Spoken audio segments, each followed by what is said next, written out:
Hello, everybody, and welcome to the Sandbox Saturday stream. I'm Alex Flores, aka Kamisazi, joined here by this mysterious fellow over here to the Who's right. who's this guy? And You know, who is this who's guy? this guy? Some of you might not know this guy. Some of you might be before your time. You might be a little too young to know who this guy is. This is Joseph Manning, the Vision X. Welcome back, Joe. What's up, Alex? Man, it's been way too long, It has been a and while. I'm bottling and preserving my hype for the rest of this stream You because gotta it's a big one.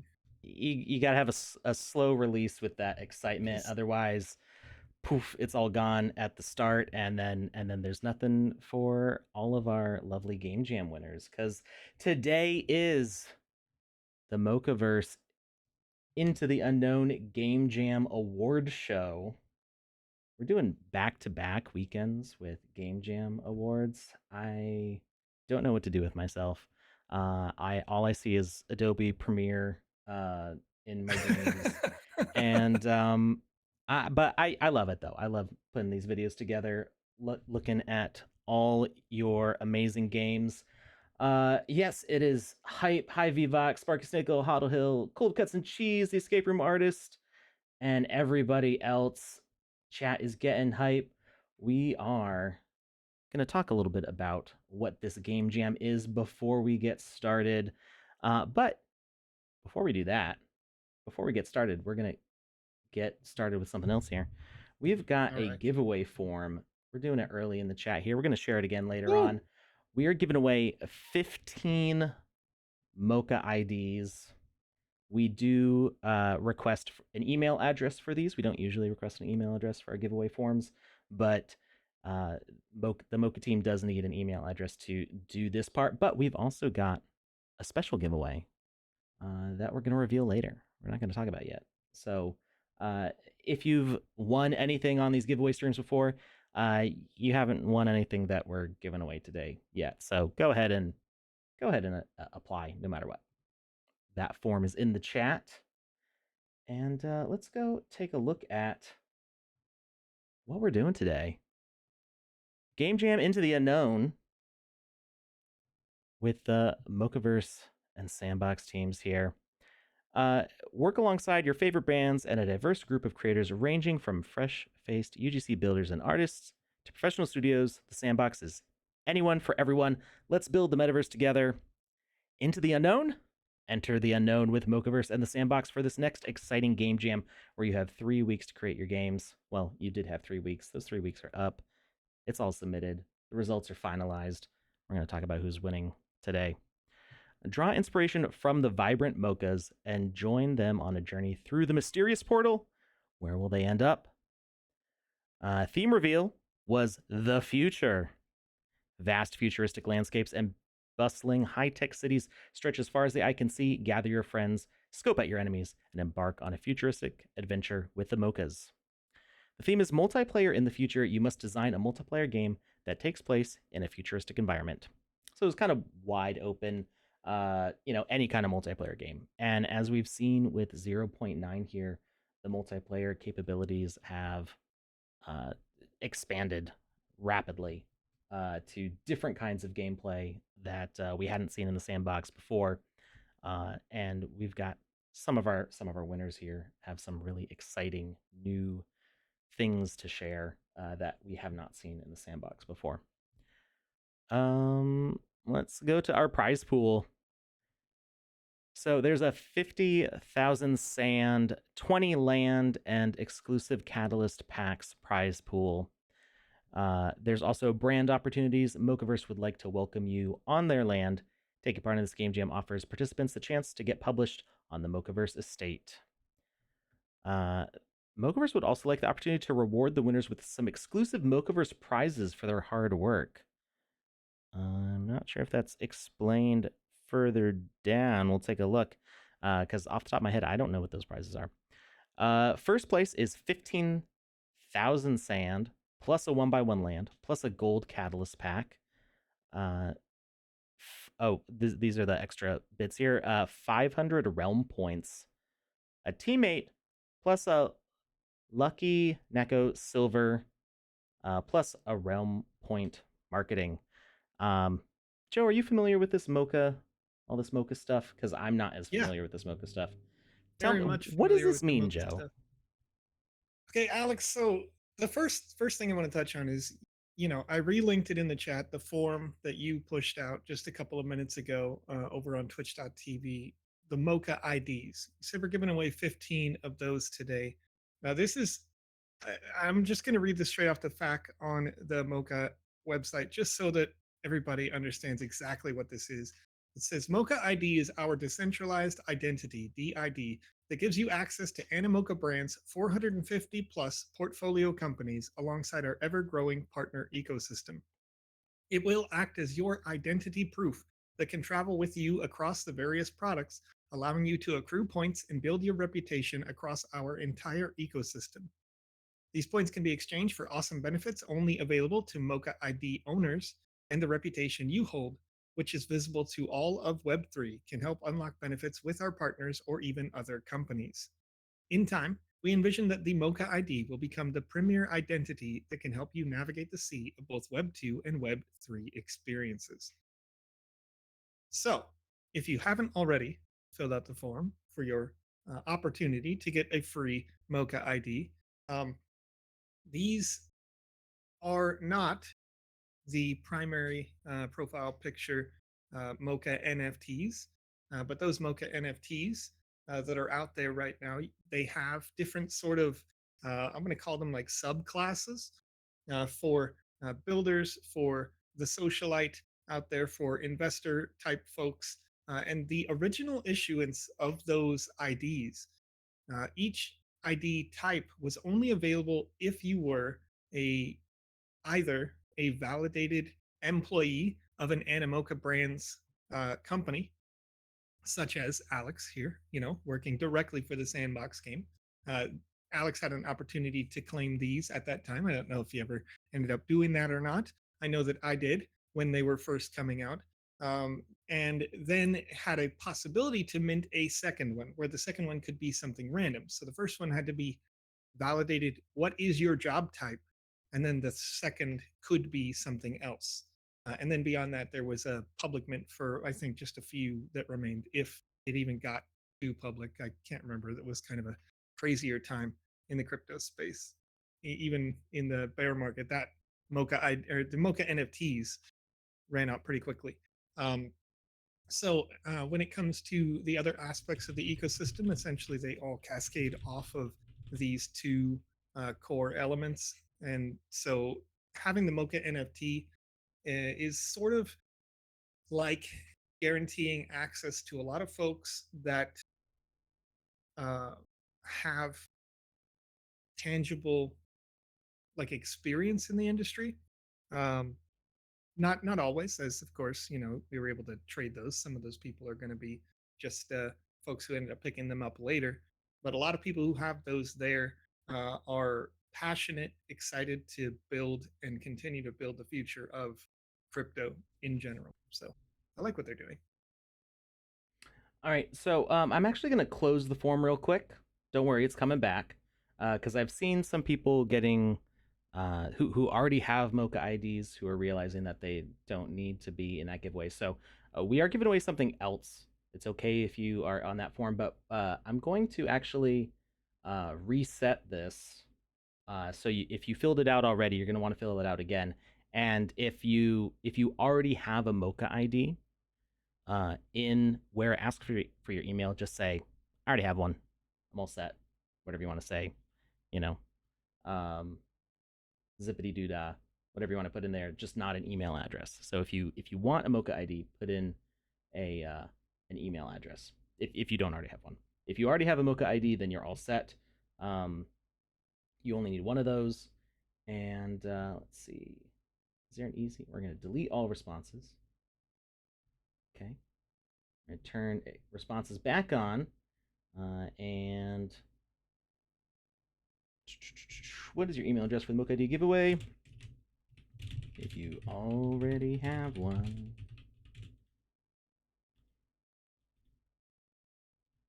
don't put an email here.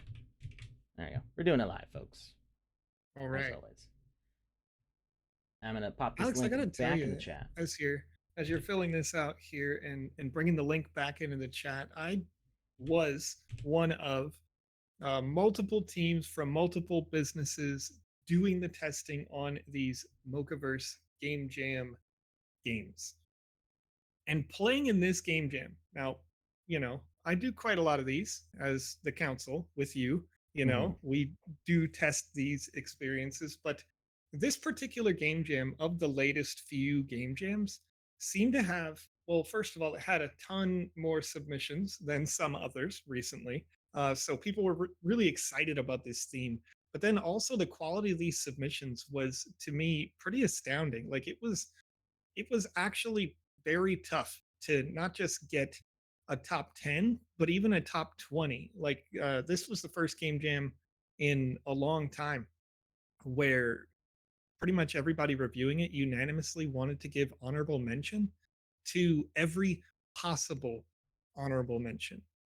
I mean, sometimes it comes up where you play through these, you get the top 10 results in, and you go Yeah. like, okay, well, for me, I've got 3 to 5 that I would say also probably deserve somewhere in that range, but maybe they just missed the mark a little bit.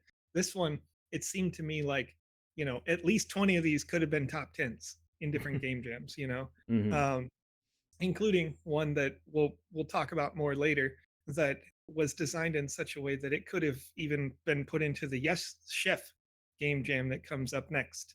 And we're currently doing testing on that one at the moment. So it's Mm-hmm. funny, while you were asking questions about that before the show, um, I was like, yeah, this is definitely eligible for Yes Chef, but it did really well on this one. So anyway, Yeah. so that form is out there again, Alex, and you made an adjustment. So for those folks who are watching, if you want to fill out eligibility for the Mocha ID and for the NFT drop for this live stream, then click on the link in the chat posted on twitch.tv by at the Sandbox game. It's a forms.gle link starting in JXN. That link can get you any types of rewards for the show. Man, Alex, it's been so long. Oh my god. Oh my god. My brain is like going, man. I'm like, can I do Yeah. this still? Can I? Absolutely. It's My like it's hair. like riding a bike. You're a little wobbly at first, but Yeah, yeah, 30 minutes in, it's gonna be old times. Very yeah. good guys from Twitch asked, is the Mocha ID for real? Maybe it's a mistake for waitlist codes. It's not related to the waitlist codes. This is for Mocha IDs specifically. Panda was supposed to give some on her stream. We originally were going to give 10 on this stream. She was going to give 5 on her stream. But Panda's been having internet issues with her new house. So she gave them all to us. So we're giving away all 15 here on this stream. So if you're interested in having a Mocha ID, make sure you fill out that form. And if you don't already have a Mocha ID, put your email address on that form. Otherwise, you can just put whatever you want in that slot. Please be nice, and just put your Polygon wallet because we're going to be giving away something different today as well. All right, and we are going to go back to our prizes. So we derailed a little bit reading these prizes here. There is a whole bunch of information on this page, which I'm going to share in the chat also about that. So we've got first place with the 15,000 sand prize, 1x1 land, gold catalyst pack, 500 realm points. Realm points are explained down here. You need the Mocha ID for those, and you can upgrade your Mocha tier, get exclusive experience, access to exclusive experiences, or claim physical and digital assets, tokens, and goods. A Lucky Neko Silver. There's a Lucky Neko collection on OpenSea here. Let's check those out real quick. Okay, like the little cat things that you see. Um, and scrolling back here, and Realm Point Marketing. Second place is 8,000 sand, 1x1 land, silver catalyst pack, 400 realm points. Divided by teammate. So it's 500 realm points split among the team members. 400 realm points split among the team members of the winning team, and 1 Lucky Neko silver and realm point marketing. Third place is 5,000 sand, 1x1 land, silver catalyst pack, 300 realm points, 1 Lucky Neko bronze and realm point marketing. Fourth place is 3,000 sand, 1x1 land, silver catalyst pack, 200 realm points, and a Lucky Neko bronze. Fifth through 10th place, 1,500 sand, 1x1 land, bronze catalyst pack, 150 realm points. And honorable mentions, we did have 10 honorable mentions. Hard fought. I was looking at the scoring for those, and there were a bunch that were close to being in the honorable mentions, but we do have a limit of 10 for those. So, like Joe said, this was a really good jam with a lot of good entries. And each of those get 1,000 sand and a 1x1 land, 100 realm points, divided among the team. All right.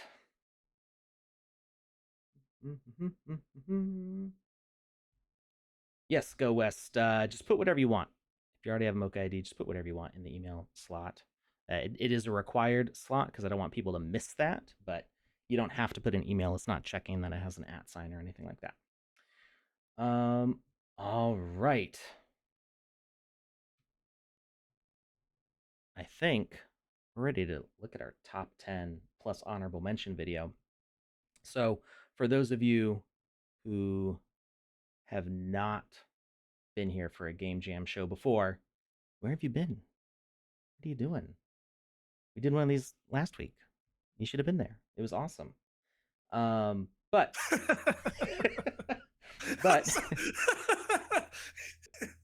welcome. Stay with us. Yeah. Do the next one. There's a game jam every month, at least one. Yeah. Have fun. There's been two lately.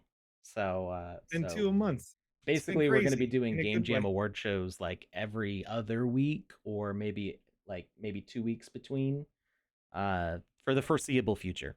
It's going to keep me very busy. So we play a video that is the top 10 winners in a random order. So we keep a little hype around who our top 4 winners are. So we play them in a random order, and then we show all the honorable mentions, and then we'll move on to our top 4 games. So without further ado, let's get started with our top 10 winners here. Just a second. I have to transition here. I'm so curious to see what these were. Folks, if you are watching and you created an experience for this Game Jam and you want just specifically Joe's feedback replied live here on the show, I'm willing to give that to you if Alex does allow it. Keeping in mind that my feedback is not always super ultra fluffy. I don't do really extra polite. Some of you may be familiar with that. You may be familiar with my realness in the replies. My goal with this feedback is always to help you make a better experience to the best of my ability. But the feedback that I'm allowed to give for these forums is short and sweet, usually, like a less than a paragraph. Joe's feedback is like a fine grit sandpaper. It's a little bit rough. Yeah. You might not feel great about it, but it's gonna make you so smooth and shiny after you get it. So the game is all smoothed out. Absolutely. That's the goal. So yes, so if your game comes up in the top 10, or maybe afterward as Alex is playing through the number 1 game, if you did submit a game and you give me the title of that game that was yours, then I could give you the feedback that I left for that game, that put it into whichever space. I wouldn't give you the scoring on the categories directly on the stream, because I think that's maybe going a bit too far. But I will definitely give you all the feedback that I have for it if you're interested. All right, here we go. Rapid fire through our top 10 and honorable mention. You ready, Joe? I'm ready, Alex. Let's go. At 10.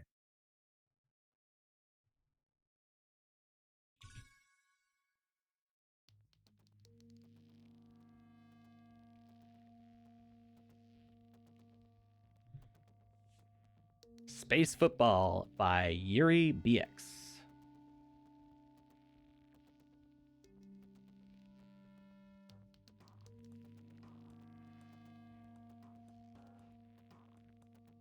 Rocketeers by Vox and Cheese.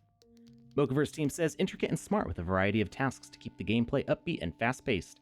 Especially loved the Raining Stars element, which adds intensity and excitement. Space Battle by Metaguru. I definitely have things to say about these after we play through the video the first time. We're going to go back over this. Color Run by IMCC.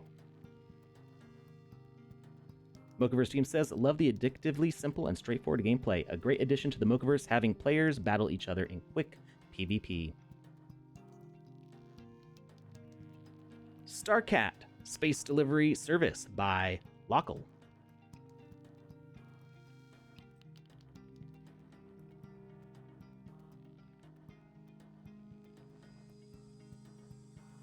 Arena Frontier by Muse Genie.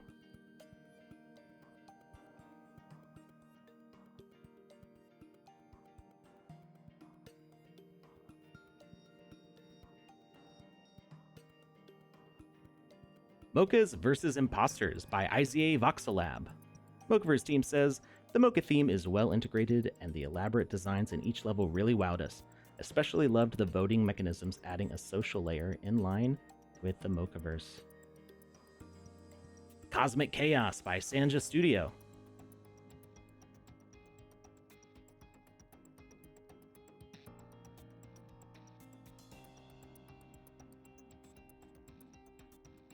Mokang by J Jam B.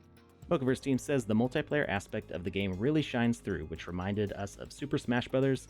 It's a battle royale with mini quests and great visual effects that made this entry stand out. Color Catch by Majesty.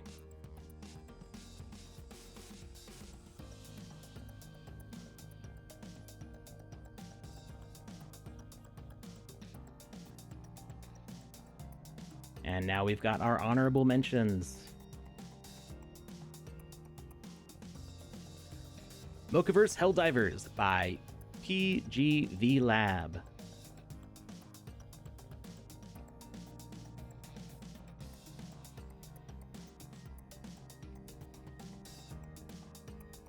Mozaka by Abart.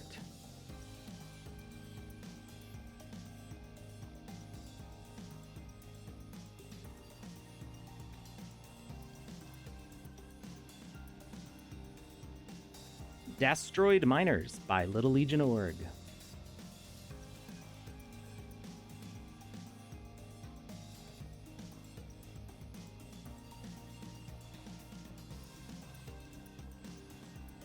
Mocha-Olympics by Garum Studio.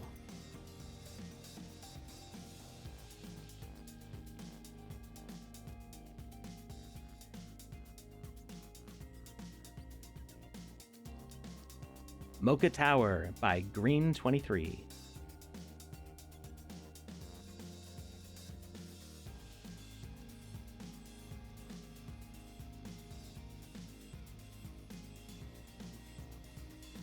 Battle in the Starry Sky by GoGo Box.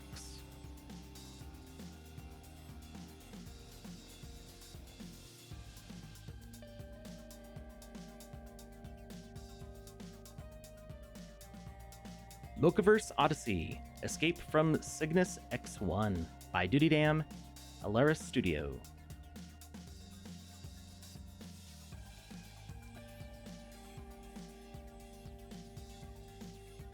Spring Tint by Oryxis Media.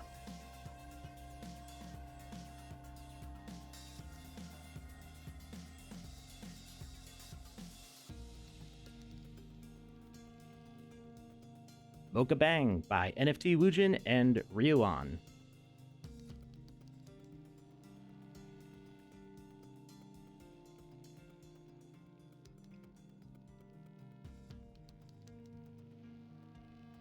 Space Chase by Greater Works Studio.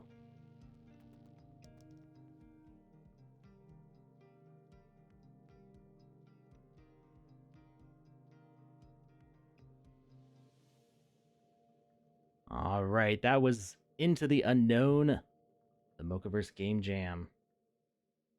Whew. All right, we're gonna go back through that and talk about some of these games because There's I a lot. think this game jam really brought out a lot of the unique artistic talent of some of these teams. I mean, I'm gonna rewind and pause right here. Look how cool Sure. this is.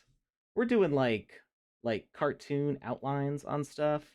We had pointed out the name's escaping me. Last game jam, there was the pizza delivery game had a sign with some Korean writing on it that looked really cool, and it had a similar kind of vibe to this with these outlines.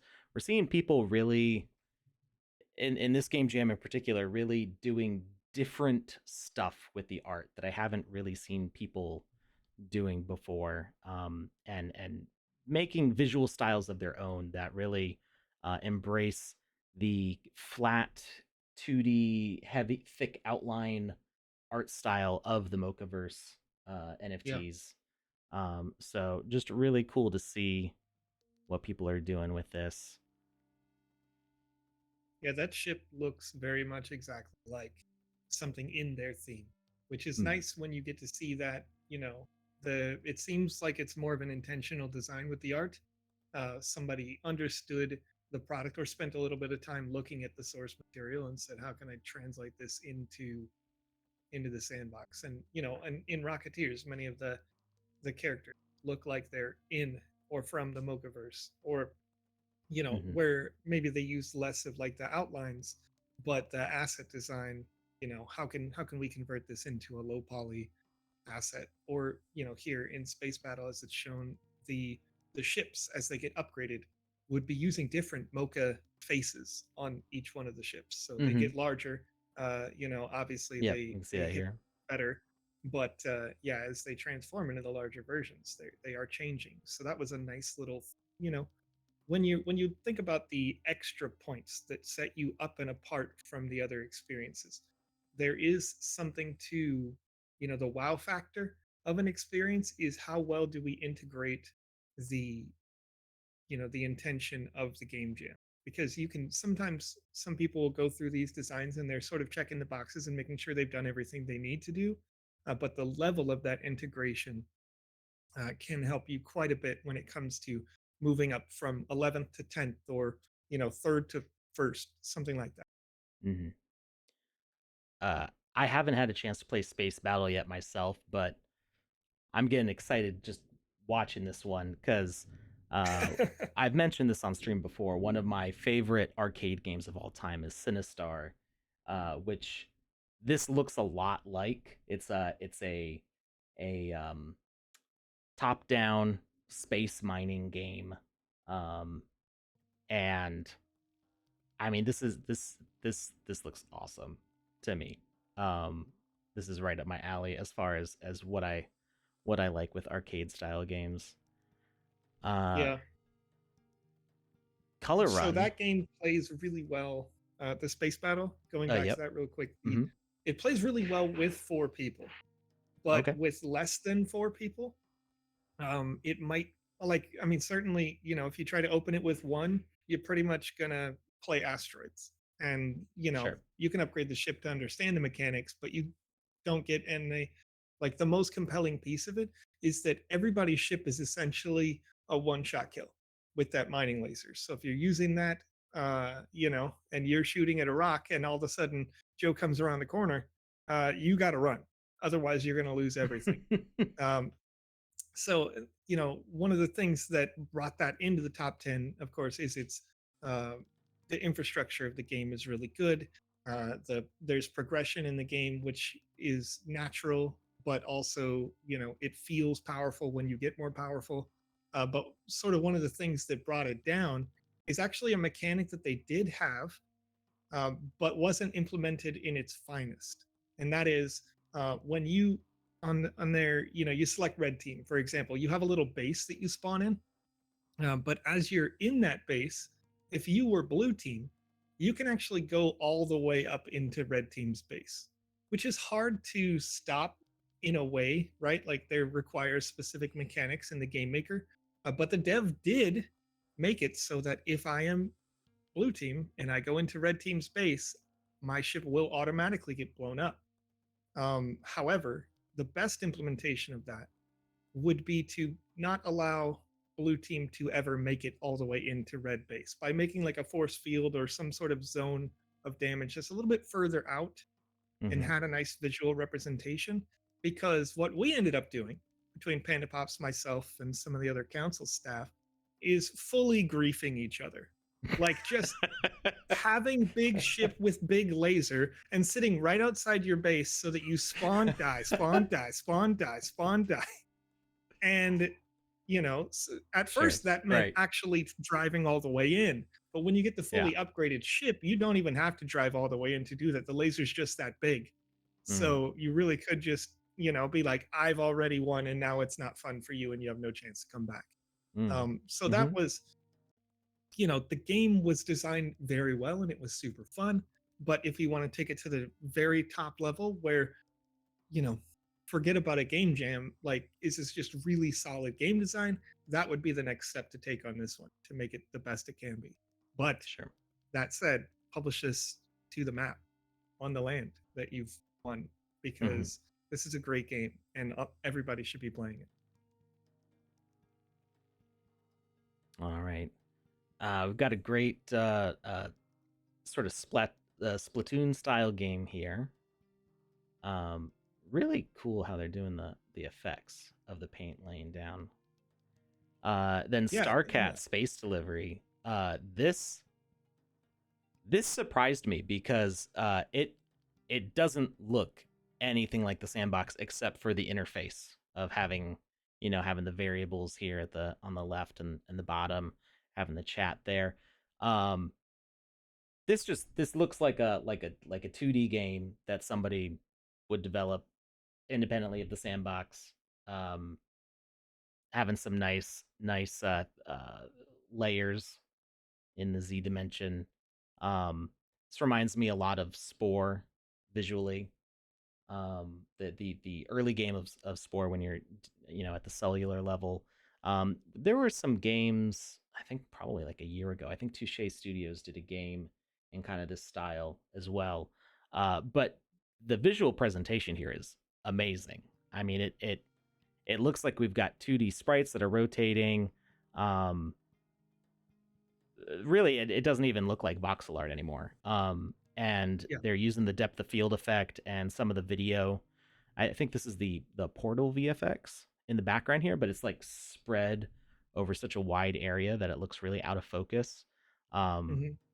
it's just Yeah, super cool. and it does exactly what you said when it comes to Spore. I don't know if you played through this one, but those layers that you see on the underside in the Hmm. preview are live space, like because it is just the visual effect.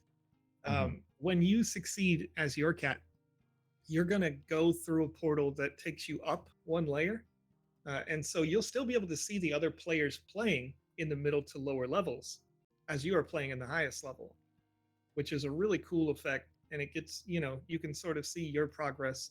And one of the things that, you know, to the downside when we talk about making this the highest quality is that unfortunately in this experience there was a feature which was a really cool feature where your delivery cat had like gasoline or rocket fuel for their little rocket pack that they have on, but that gas was shared among all players. So Oh, unfortunately, some of us were on like layer 3. We'd done significant progress in the game. Some of us were on layer 1, and when you get to the higher layers, your maximum gas is much lower than the lower layers, but you're still sharing the same pool. And so we ran out at the top, which caused a game over for the lobby. mm, And that's something that you guess, you check, you test, whatnot. But in terms of, like you said, the art design, the core gameplay loops, they're really fantastic, and it's a lot of fun, and it's cute and unique, and seems to fit in that Mocha style while also being something that could be, you know, its own bit. Like they don't really have a lot of cats in Mocha, you know, the Mocha 10K. So to see it sort of applied here and stay in theme while being unique and different, and do something different with the engine, because you don't really see that sort of that depth of field applied very much. It was nice. It was a lot of fun. Yeah, I wonder if this ties into the lucky Nekos that are also kind of part of the Mocaverse. So I'd be curious to learn more about that. But uh, what I really want to do is I want to share this with PR Guitar Man, who's the creator of Nyan Cat. Show him this, and we've had some conversations about doing stuff in the sandbox before. It'd be interesting to see what he thinks of this. Yeah. Um, yeah, so those fuel variables, it's important to make sure that you have correct usage of local variable versus global variable. Depending on how you're using them, it may be um, too complicated to set up effectively. So this is one of those things of testing and working through the bugs and seeing where things can where the mechanic can be adjusted to work as intended. Um, Yeah, and then just a last note as you mhm. talk about them being global or local variables is it really depends on the intent of your design as well. So if you are intending on all of us multiplayer cat players cooperating, then maybe the fuel pool makes sense the way that it is, but just needs to be bumped up a bit. If it is a Mm, competitive sort of PvP environment, then having the individualized fuels makes sense. Because to the credit of multiplayer, when we were playing, if one person refueled, all of us were refueled, sure. right? So you can So work yeah, cooperatively. right. And we took it in that way. We played cooperatively as we were testing with the four of us. Once we realized that fuel fueled everyone up, but the only time that we had an issue was when sort of we were too excited. We were all, making a delivery at the same time, not thinking about fuel, and we were moving our way up. So hopefully that's good feedback for the developer. Mm. IG, the G is one of the maybe okay. I don't have perspective on this. I'm gonna say most active, but I don't really know. But I'm still gonna say most active Mocaverse community members who's also in the sandbox. Basically anything sandbox and Mocha related, G is on top of both of those at the same time. Um, Neko is almost token spelled backwards. Hmm. Mm, Hmm. mm, that's some speculative stuff right there. I don't know. I'm not sure that the Japanese intended on that when they came up with the word for cat. Um, all right. So we're going through the honorable mentions here again. There's just a lot of stuff going on. I don't want to take away from the top four's time, but yeah, it's just so many cool visual styles going on here.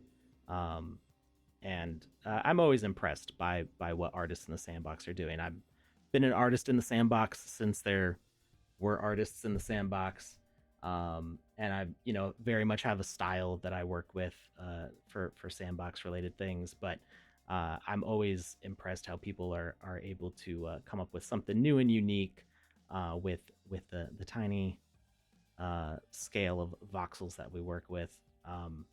So y'all make me proud. That's what I got to say about that. Um, let's go ahead and get to our top four. Actually, I want to talk about Mocha Bang real quick. Uh, this had some really cool equipment. Look how beautiful these things are. Just they're fully animated. They did a bunch of different heads from the Mocaverse. You can see them real quickly here. Just some really nice stuff. And also the rest of their game is beautifully designed, but just their equipment was really super cool. Wanted to point that out before it got away from me. All right, we're gonna hide the screen here while I get set up for the next few videos. So typically, Yeah. I play videos. Well, it used to be 3 through 1. Now it's 4 through 1. But we're not doing the first place video because we're gonna jump into it and play it live on stream. I'm not sure how many people can play this game at the same time, but somebody's dying over at Joe's house. Uh, and Teenage. I don't know what that's like yet. Um, but if you want to join us in the game live on stream, make sure that you have Game Maker 0.9.11 downloaded. It's the most recent version of the Game Maker. Make sure you have that installed, and when we reveal the first place winner, you will be able to join us in game, and we'll play together. All right, so let's get our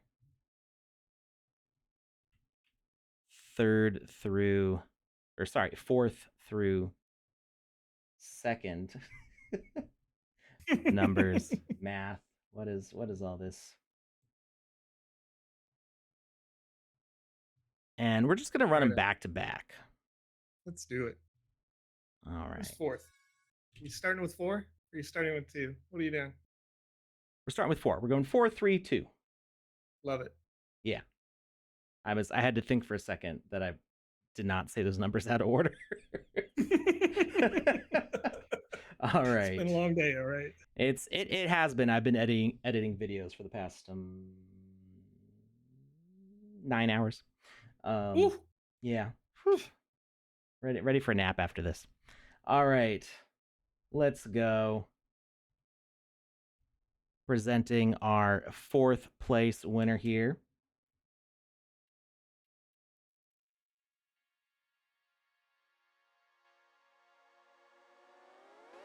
Mochas versus Imposters by IZA Voxelab. Ooh, okay. Okay. So we've got kind of an Among Us style game here.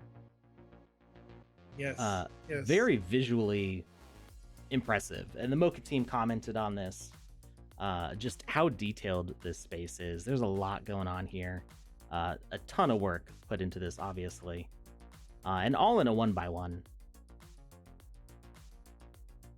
They embrace the style of the mochas. Everything looks on brand, and there is just it's a visual smorgasbord over here with different areas. We've got a candy area, casino area, tentacles areas. There's just all sorts of stuff going on, and eventually come to discussion time.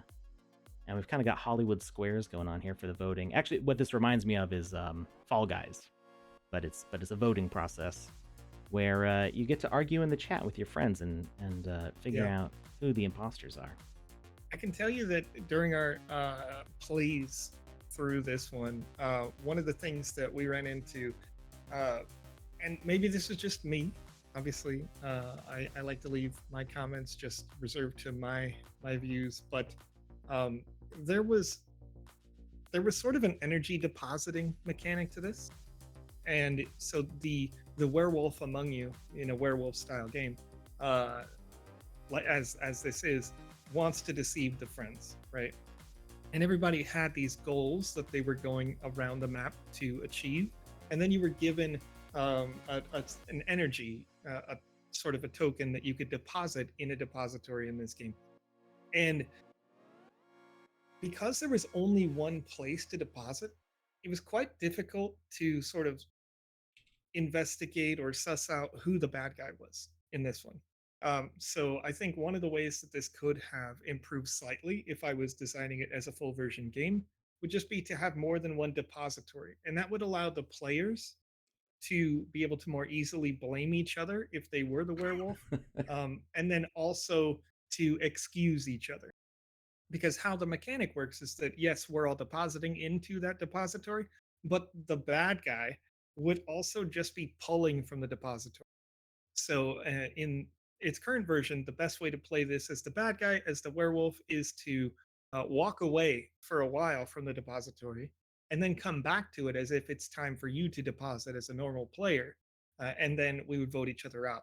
So in multiple playthroughs, I would be very sure that like one of our testers was definitely the werewolf, right? And then I'm like, I think this is what's going on because I see, you know, they're just kind of standing around the thing.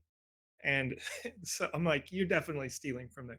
And my What you got our your hand in tester, the cookie jar over there? What you yeah, doing? I What you thought up so. to? The very first gameplay, I was like, I understand this mechanic. You're definitely a thief. Turns out they just didn't understand the mechanic. And so they weren't contributing. They weren't stealing. They just weren't contributing to our team. And so I was like, look, if it's not you, just murder me. You know what I mean? And then the very next round, the werewolf was like, he said if it wasn't him, just murder him. And sure enough, I'm like, oh, I've ruined it. It's ruined for everyone. But it does play well. It plays exactly like you would expect a werewolf game to play Mm, while being really aesthetically well done. So yeah, I just want to see a little bit more skill-based play if I'm going to take that into being a full version game when you publish it on your land. mm. All right. Let's move on to our third place winner.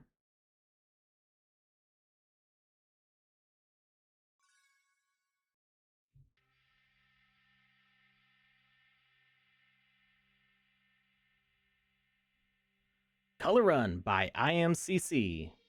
Ooh, yeah. Now the full version of Color Run as you play it has a very interesting mechanic that wasn't shown in the first preview. And I'm not sure if it's going to show up here in just a second, but as you can see, it is sort of like what was the game on Switch? You mentioned Splatoon. it earlier. Splatoon, yes. Mm-hmm. And it has that vibe because in Splatoon you're working with paints and you're doing that. But this Mm-hmm. also does something different that I don't think Splatoon does. It might now that there's 3 of those games. Sure. But the there's a random event that pops up when this right here, when The you're jumping up bomb. these little platforms. Yes, and you can grab this switch, and the switch causes a giant paint Yeah. bomb to come down and sort of nuke the entire middle area with your color paint. Yeah. So As if I you was know you're going to editing, I grab was that like, bomb, yeah, ooh, ooh, we got to leave it's that a in there. really fun mechanic, and it took us probably 4 or 5 different tests to really understand how that was going because we were so focused on the main goal, which is essentially right. You're just looking at your score or looking at the paint distribution and how can we paint better than you. Mm. But this is really fun to do with different types of people as well, because one of our testers was um, sort of they're sort of more of a heavily analytical player, and they were very specifically like, I need to paint every square you don't understand.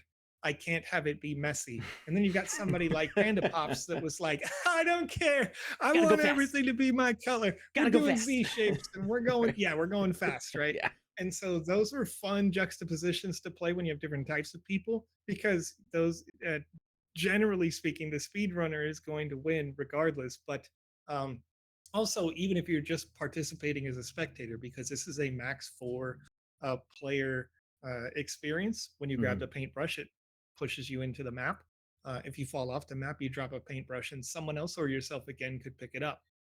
But they did a really good thing that gave them the edge to sort of push into the top 10, and that was spectator participation was sort of, I'm not going to say active Yeah. because it didn't change the map, but as you saw in the and sort of in the preview there were emoticons that you could step on when you were standing on certain areas of the spectators' space. So if you just want to give somebody a thumbs up, you just have to walk over to that thumbs up right there above Alex's head, and you can see it's going to pop up. Boop, thumbs up.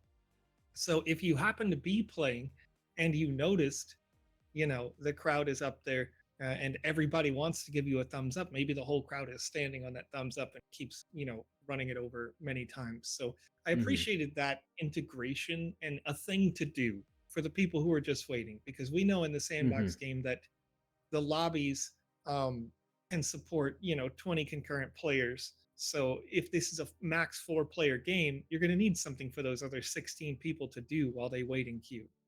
Right. And so this is it was nice to see that. Yeah, we did. We definitely saw a lot in the last Game Jam, which was the Mad Balls Go Go Game Jam.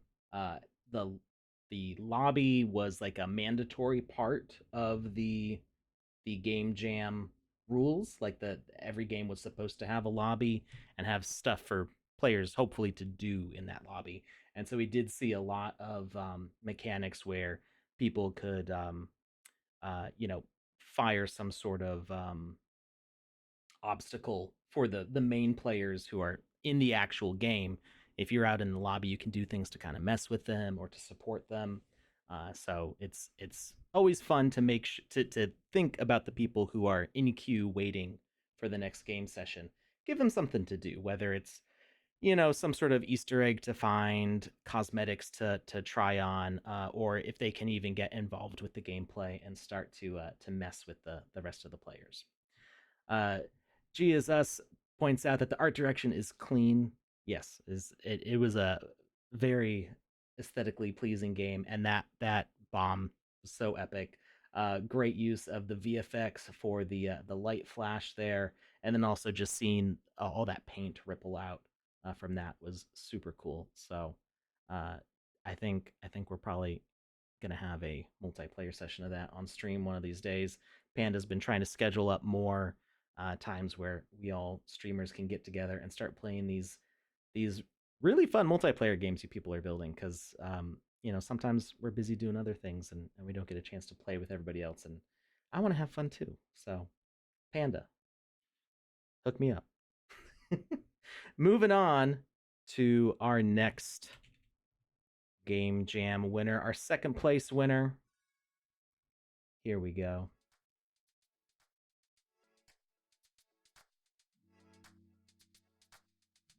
Rocketeers by Vox and Cheese. So there's some really cool things going on here. This is the one Joe was pointing out earlier. Is a what did we call it? A kitchen style game.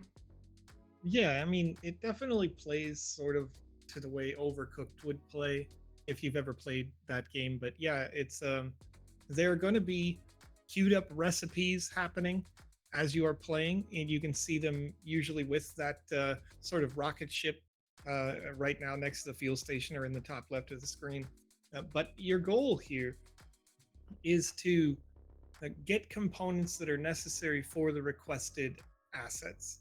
All the while, occasionally, you may have asteroid impacts that break holes through your ship as you're going, and the platforms by which you retrieve resources and uh, refine those resources into the materials that you need to build to ship off at your, your little rocket ship there.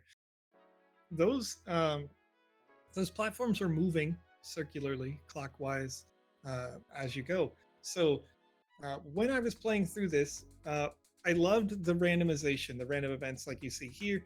Maybe you can't see. If you can't see, the lights go out at the same time as there's holes in the floor. You need to, keep that in mind that maybe I need to go around or jump around this. And really, the only detriment to this experience, as a fantastic sort of dynamic cooking style game, even though it was set in, with mining and crafting and doing all that, is the only real detriment was when I was mining on a platform or I was crafting on a platform, and all of a sudden the platform moves because the platforms, the movement implicitly, no big deal. But there are 8 platforms and only 4 pathways in that experience. Mm-hmm. And so that means that if you're standing on the platform and it moves, you're stuck there until all the platforms move again, which isn't that bad, but it's really like 45 seconds of just dead time for you as the player. And so I'd like for there to be a little something, and it could be totally useless, but like bonus points that you could do tasks while you're standing on that platform that aren't the primary function. Even Mm-hmm. on the empty platforms, maybe make bonus points on those as well, because there were a few platforms that were intentionally empty, and they would be the platforms that would stop when you can't use the mining platform or the refining platform. But adding in just a little something to occupy my brain as I I'm into the intensity of the game, but you go from these really, intense, like, let's build it as fast as we can moments to these completely, we you literally can't do anything for that little bit of time. So Right. the very good things about this experience is the exceptional connection with the Mocaverse. That's definitely there. The exceptional mechanics to the gameplay. Those are definitely there. But it's only brought back, really only doesn't get in the realm of that first place because of that downtime. Yeah. Uh, that's sometimes what we refer to as like player friction. Like you're having fun, you're having fun whether you're winning or you're losing, you're having fun, and then nothing is happening, Yeah, and you're kind of like, well, now what do I do? And that's where whether you're tired and your eyes start drooping while you're playing, like that happens to me. Like when I'm in like those loading screens, or it's been a long day. I'm playing a game after work, and I'm just kind of like, let's move on to the next thing, and you gotta have something to get the players back in the groove as quick as yeah. possible. Um, I want to point out something really cool, and I don't think I've seen anybody do this before. Um, is there's meters using the variables, and I'm thinking what they must have done is they must have used ASCII characters for there's special characters that are just like blocks, um like the old fashioned emoji for us, old people back in the day, back before they were like smiley face pictures, actual graphics. uh you'd have just like a solid block character, um and I think they put those in as the variable name and then did color codes on them. And you can see as the gameplay progresses, these meters change in value. So I see that uh, Vox Machina Studios is here in the chat. So maybe they can give some tips, or maybe they're going to keep a secret for themselves. But uh, that got me excited. As somebody who likes when people do cool things with the available tools. When you take an existing tool and like figure out a new way to use it, do something special with it, um, that always gets me hyped up about the way these things can be used. So really interesting to see that use there. Uh, Builders need the feedback from GMAE. Well, Sparky Snickle, we might have some news for you. Um, so Joe and I have been talking for a long time about uh what Joe would like to do with the council. And I don't know, Joe, you want to announce anything coming up soon? Sure, Alex. Let's announce Wednesday. What year is it? May 1st, 2024, That's a deep cut. right? Um, Yeah. what year is it? Let's do it. Let's bring it back. All right, GMAE show. But not on the official Sandbox Twitch. We're going to do brand it new as the brand new council. Twitch account, Yes, new Twitch brand account, brand spanking new. fresh start, fully focused on helping game developers across the Web3 sphere make better, higher quality experiences. I got a feeling I need to talk to G as us as well about this. Now that I'm, seeing their little chat there just a couple minutes ago, but we've got an opportunity to help people better understand fundamental game design, and it's always going to be with the intention of helping people. So it's coming out in the very same format that we did before. If you didn't watch the GMAE show previously, it was based on Panda Pop's original introduction slash outro for all of their streams, good morning, afternoon, evening, because we are helping developers all around the world, whether you're developing inside the sandbox or inside another platform, to better understand the game that you've already created. Maybe it's something you already have in progress, or it's something you haven't even started yet, and you're wanting to know, how do I get started in making a game? And the things that I would like to cover that we really didn't cover just exclusively when we were testing the sandbox games is also the process of game design. Like, you know, because when you get started on a game for a game jam like this, really the starting period should be on paper. Maybe not physically on paper, but you get the idea.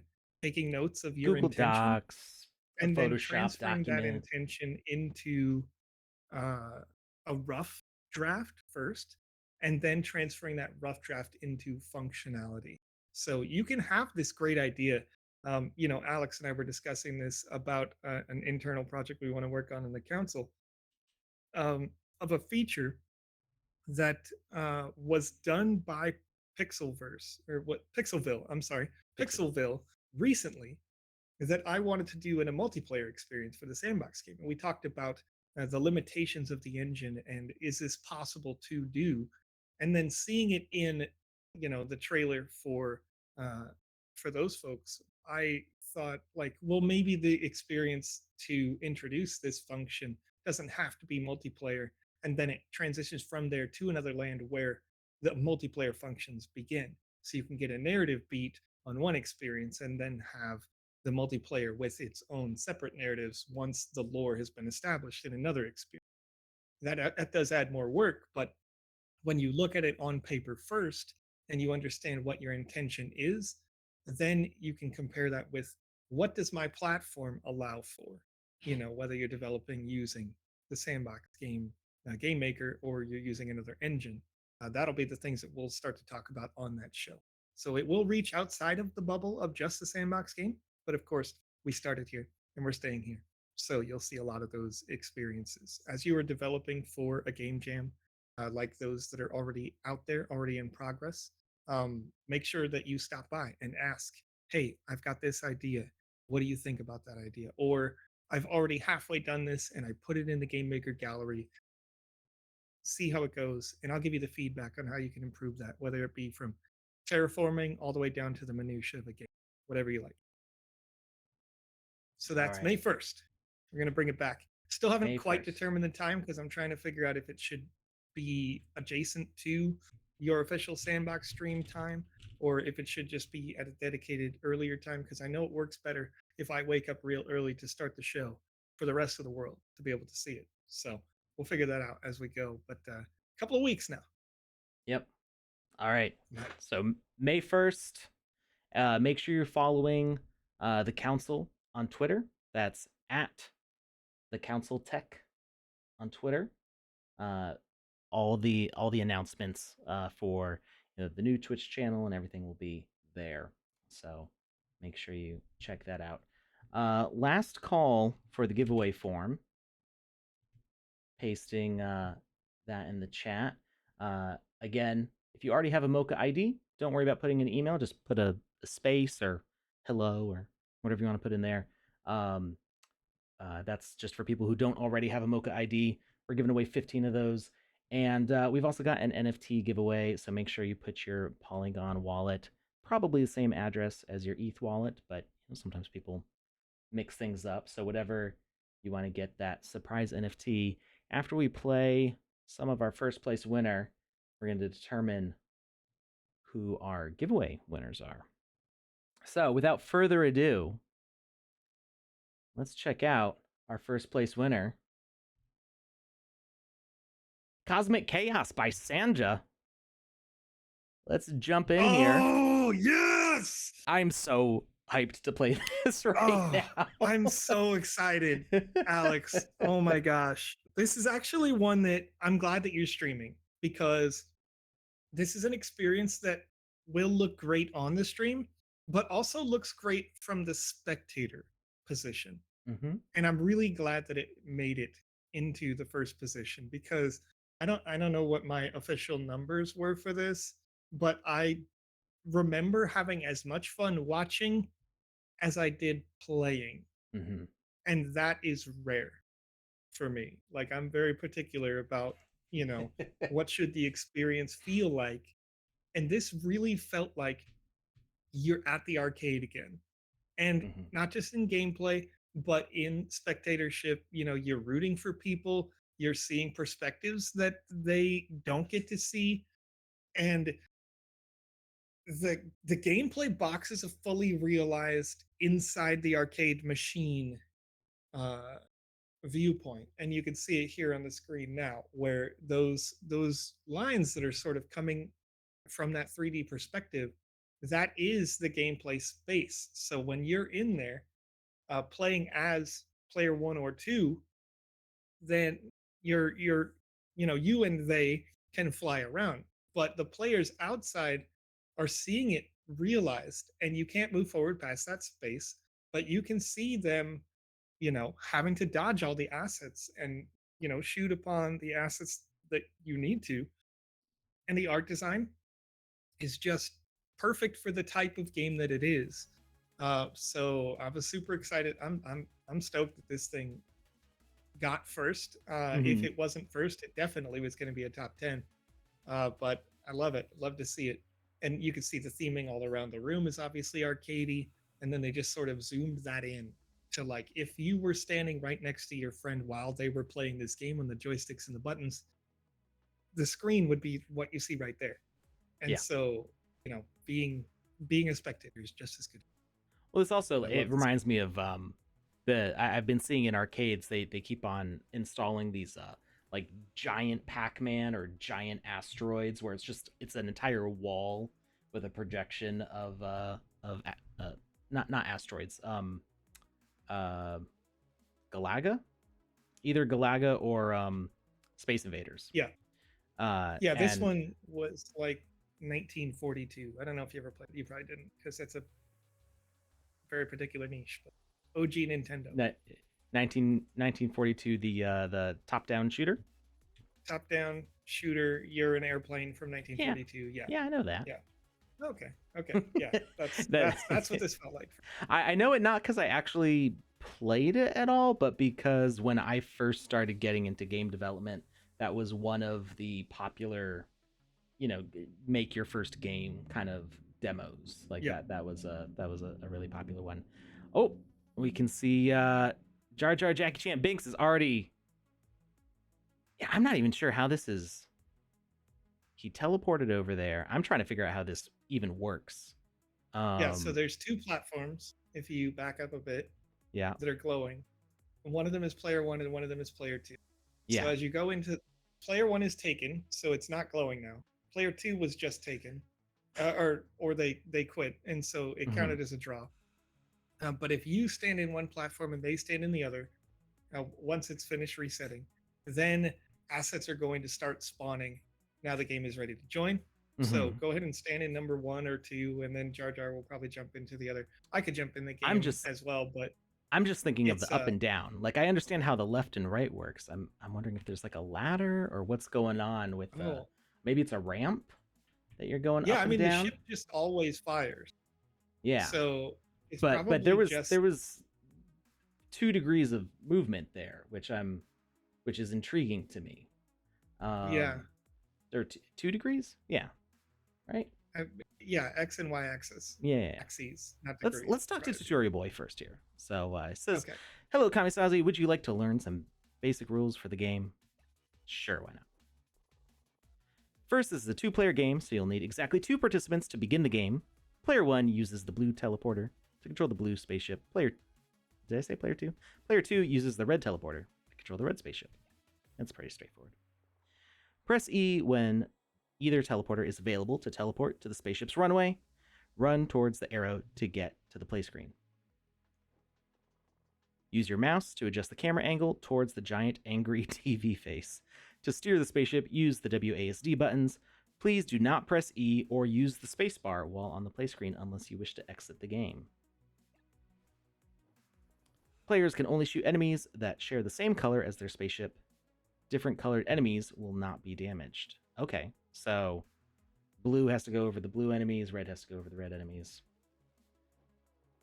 As the game progresses, the enemies will become stronger. They also award additional points when defeated. Each time a player defeats an enemy, the ultimate gauge gains power. When the gauge is full, both players will release a lethal laser beam automatically. So we've got kind of a this is co-op. It's not competitive necessarily. I've seen this in is it like Double Dragon? Is that what I'm thinking of? Double Dragon. I mean, yeah, that was definitely a co-op game. God, Yeah. that was the coolest thing back in my day.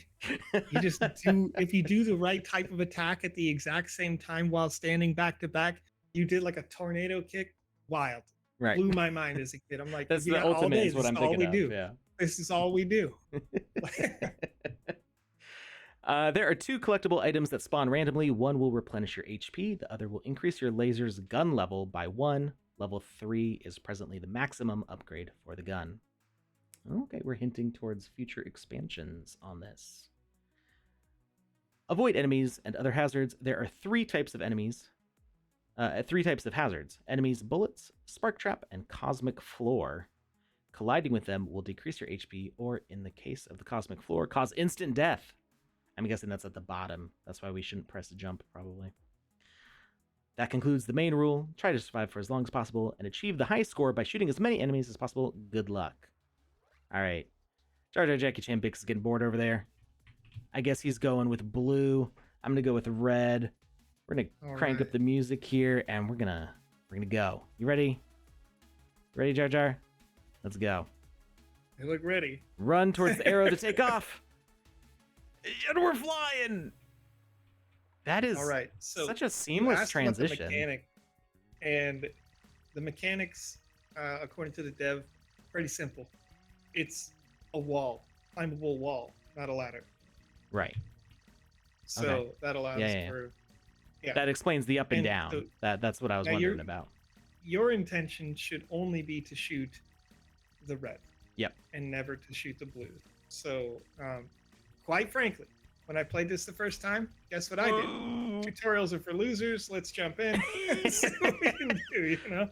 We got the lasers! So, but because my ship red, enemy bad guy red, I figured it out pretty much instantly. Sure. So that's a really big credit towards the UI UX. You know, when you're thinking about how does a player play, you know, I've said it on the show a bunch of times. I try to play things like I'm 5 years old so that you can understand how most players are going to play. They're just going to want to jump in and enjoy it. And you can absolutely do that.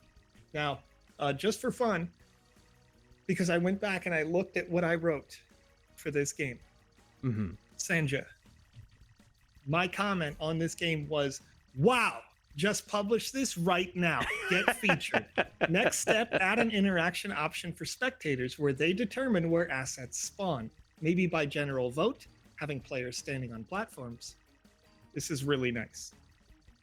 So literally couldn't come through with really anything negative. It was, how do we just take it to the next level? Because as I said before, it's fun to watch and it's fun to play. So it's just a fantastic game. And quite frankly, if you've ever seen my notes, and some of the people in the chat have definitely seen my notes, I'm not usually that nice.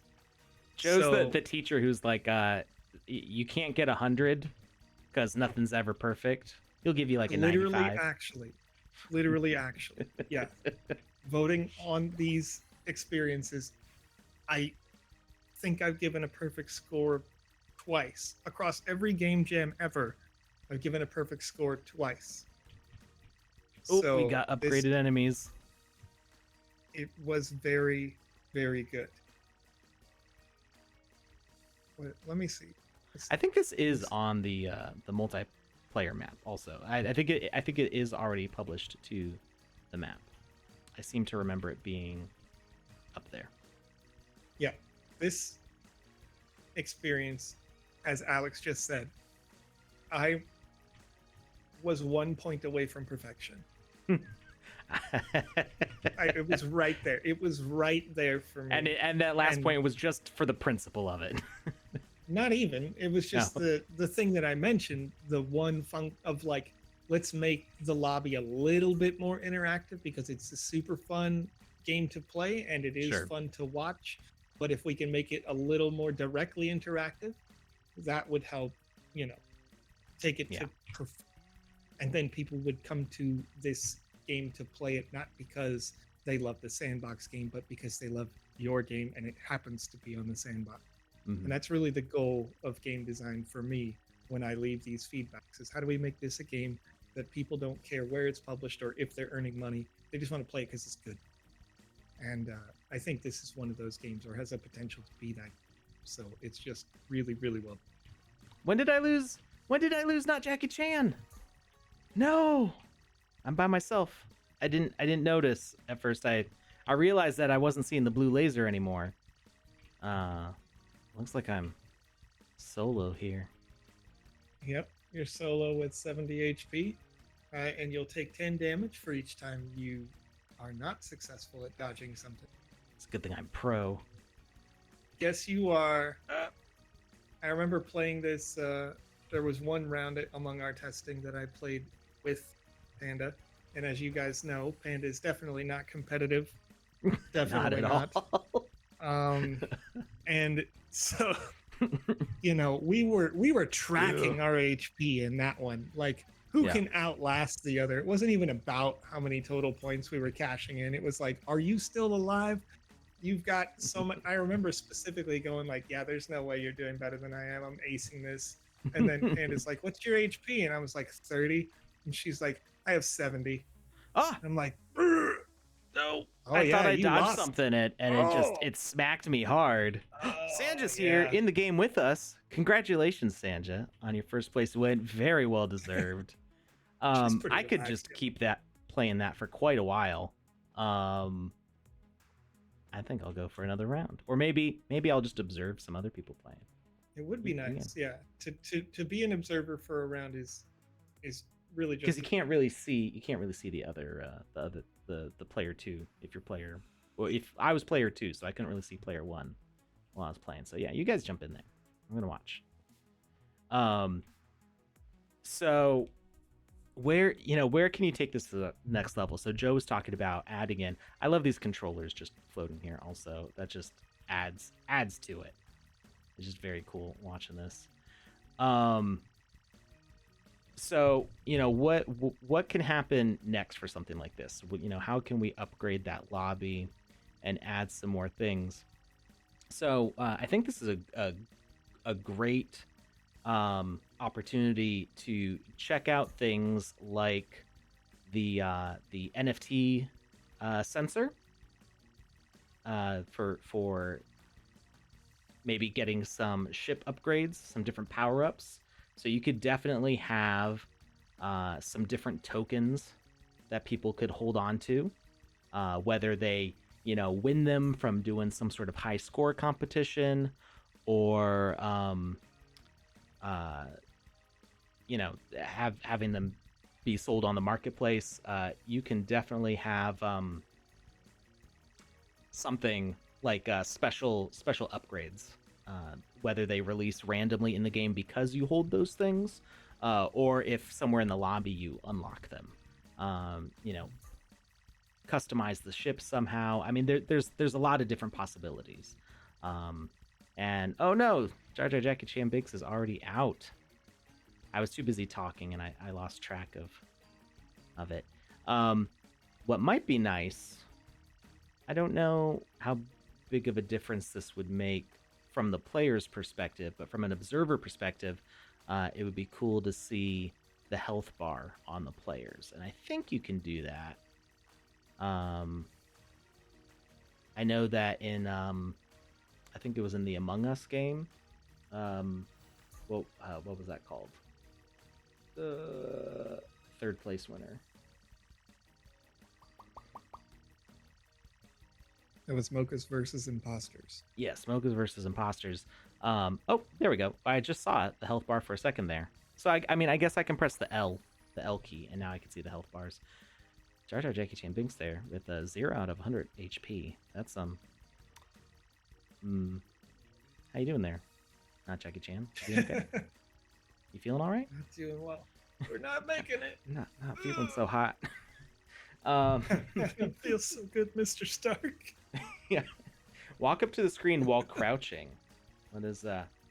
Oh. Oh, now we can get a full screen observation of the game. That's pretty cool.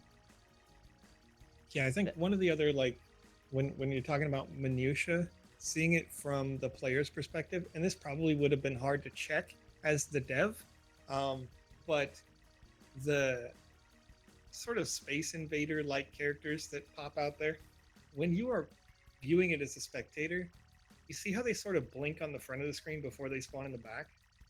Mm-hmm. Yeah, I'd like to Yeah. see that not happen.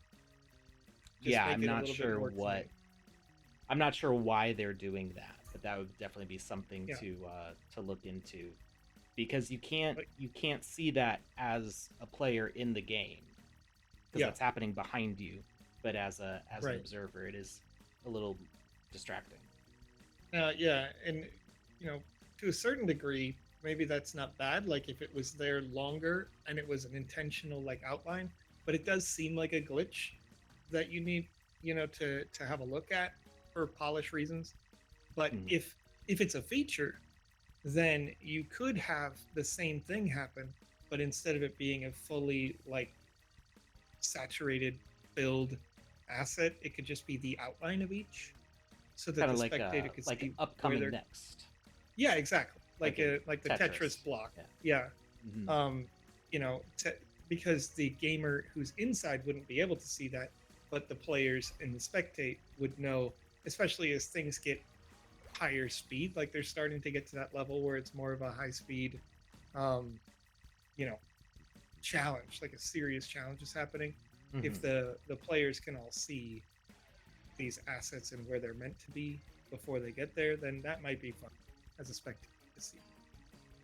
It's something to think about. You can move it if you like to the back behind the angry face, or just change the design a little bit for how it's more of an intentional choice. So we got a question in the chat from G is Us. Does the winner get published on the Mocha estate and get the 1 year point budget and Mocha BD support? Yes, I believe that was the prize package. So the publishing it on the Mocha estate, I think, is probably like optional.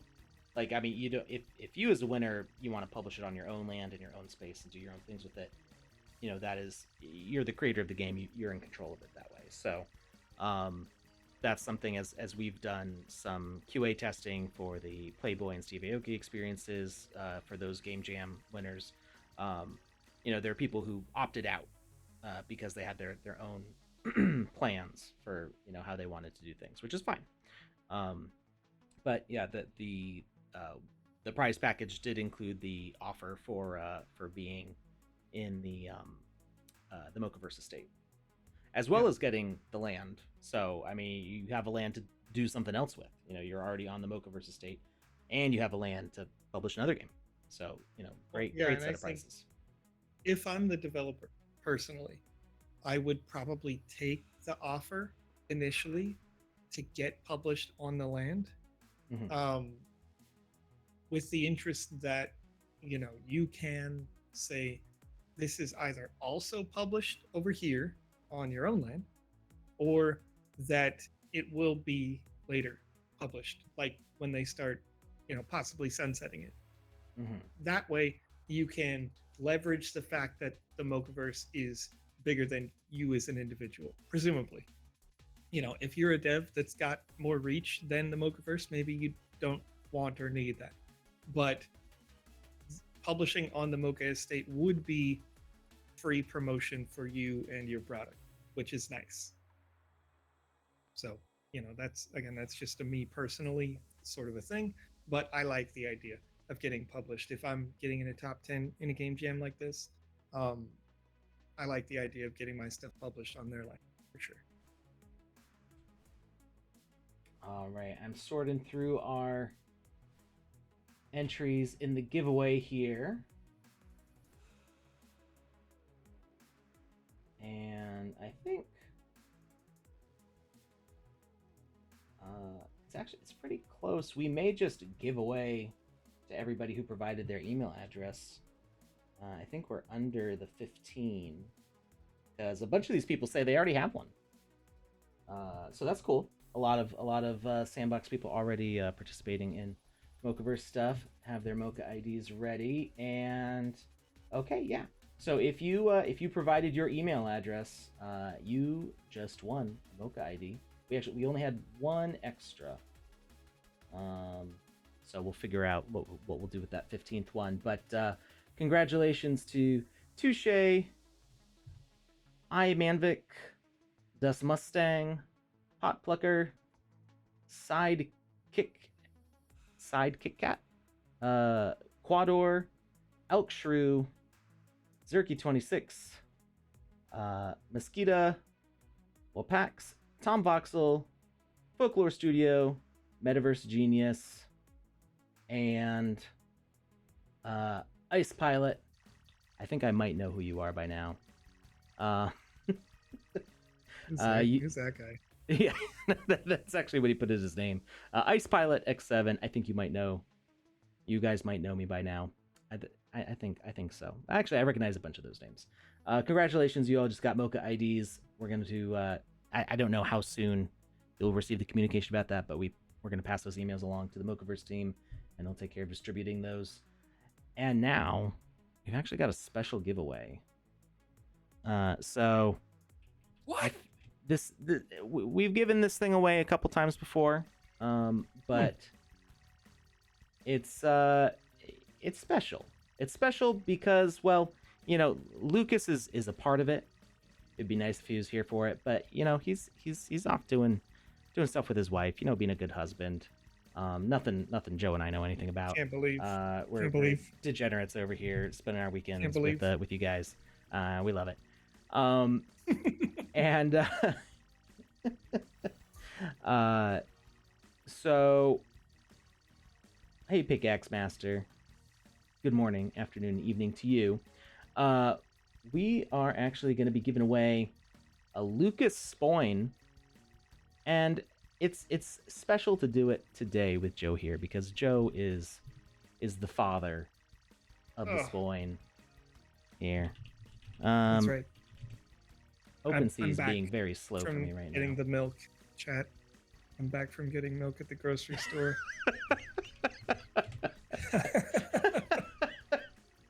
All right, so we're gonna we're giving away. Did I throw you for a loop with that one? Yeah, a little bit. We're giving away a Spoin number 4. Spoin L 2023 number 4. Joe will be sending that out after the stream here. 2. Well, actually, you know, I want to make sure that whoever wins this doesn't already have a Spoin because these are very special. There's only 10 of these 2023 editions. So let me run a check real quick.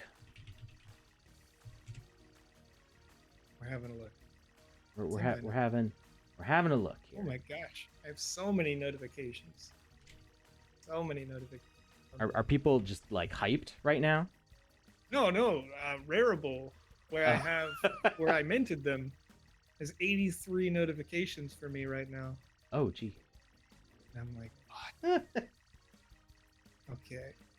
Where's number 4? There it is. Oh, I did individually sign these. Look at that. Look at that. Uniquely numbered and signed. The OG link. I'm going to put the OG link to what number 4 is here on twitch.tv if y'all want to look at what a Spoin is, what it means.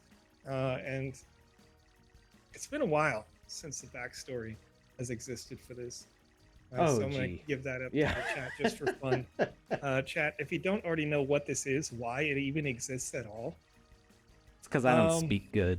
That's why. Way back when the Sandbox platform barely existed in the Game Maker engine, I don't even think Sand tokens existed yet. Maybe they did. Alex is developing inside the Game Maker, and he had created an art for a spinning coin. It's a golden coin. I'm pretty sure you still got a whole bunch of them on the marketplace. They're listed super Mm-hmm. cheap intentionally, Yep. and Like it's a spinning 15,000 of coin each, asset, something like that. real basic, yeah. And he's like working on had just finished Wizzy the Blue, the first Wizzy that had ever been made, with you guys in the community, and he's running around with Wizzy in this very small, rudimentary, almost basic template of a map. And he's like, let's see how many spinning coins I can put in the middle of this lake. And he placed like 200 or so in the lake very rapidly before pressing play in the game engine. He didn't turn off physics on these spinning coins. And as he's pressed play, he's like, well, we're going to see what happens with these spoins that are in the lake. And he presses play, and immediately both of us just bust up like, spoin. And it's a whole thing. And so for the rest of that live stream, for about the next hour, I just really roughed together something in Photoshop that looked like a golden coin that had the word spoin on it.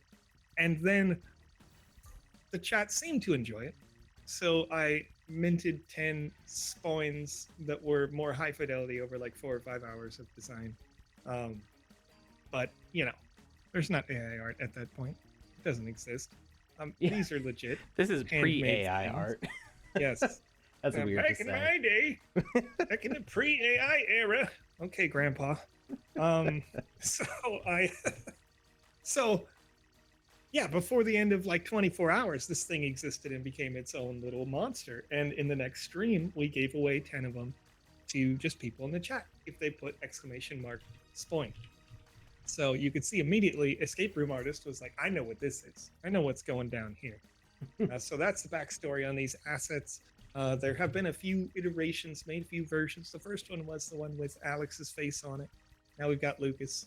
I don't remember what the middle one was. Oh yeah, I did one special for a charity live stream that I did for a service called Extra Life a few years ago. So those are out there in the space. But yeah, definitely individually minted. They're not minted as part of a collection because I individually signed these as well. So I'll be sending out number 4 to who? Tom Voxel. Tom Voxel. Tom Voxel. Good. Has not already won one, so he's getting it. This is the awesome. Extra Life edition version, if you will. And this is the original.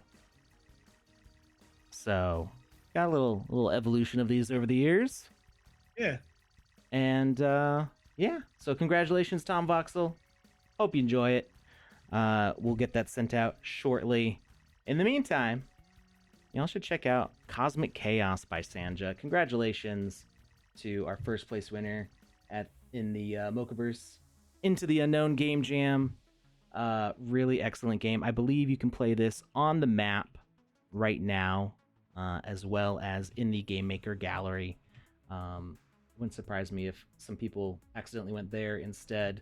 We can actually probably just give a link to the gallery edition if it's easy to get to. Let's see. I also see some other Game Jam entries featured on the map right now. I see Color Run is up there. Oh yeah, Color Run was just fun. We played that on that live stream with Panda. With the no, that was just for fun. Well, you might have. I didn't play Color Run. Was that Color Run? It was a different played, one. Color Catch. Catch? Yeah, Color Catch, this one. Oh yeah, you're right. Color Run's the Splatoon one. Yeah. I haven't had a chance to play that one yet. Yeah. You'll definitely have to try that. All right, so our first place winner is right here, Cosmic Chaos. So go ahead, play the heck out of this, and make sure to leave a nice comment. We have a new comment system, so you can give your words of encouragement, give your feedback, let people know what's going on, how much you enjoy this game, and start enjoying all the new features that we're starting to unveil here as the year goes on. There's just so much cool stuff happening that I can't talk about. So we'll just keep those beans locked away in a can, It's sealed. really a lot. We'll There get the really can is a lot. opener out soon, I promise. How soon? TM. TM. All right. Well, Oh, thank I you, love it. Joe, so much for filling in because Panda doesn't have internet and Lucas is a good husband. I see Yazerbeam in the chat though. Oh yeah, she's on the other side of my giant television of a monitor, just waiting to get our Saturday on. There you go. It's me. All right. Thank you for letting me borrow your husband for a little bit there.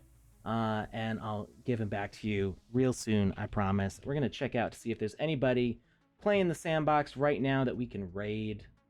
Remember,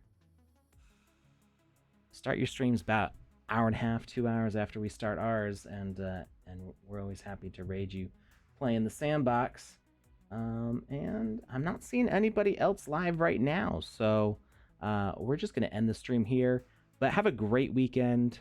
Have fun playing these games, and we'll see you on Wednesday for another building stream. Have a great weekend, everybody. See you later, Alex. See you later, Joe.